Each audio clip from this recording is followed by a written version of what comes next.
নতুন বছরে ভিন্ন কিছুতে মনোযোগ দিতে চান চিত্রনায়িকা অপু বিশ্বাস। তিনি বলেন, আমার অতীতের দিনগুলো যেমনই কেটেছে, আমি চাই 2024 সালটা আমার অনেক ভালো কাটুক এবং আমি প্রত্যাশা করি যে 2024 সালটা আমার অনেক বেশি ভালো কাটবে।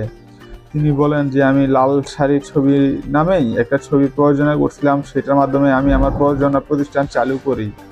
সামনে আমার আরও বিগ বাজেটের কিছু ছবি আসবে, আমি এখন থেকে রেগুলার ছবি বানাবো। তিনি আরও বলেন যে ছবি বানানো আমার অভ্যাস, আমি যেহেতু সিনেমার লোক, আমি সিনেমার সাথেই থাকতে চাই।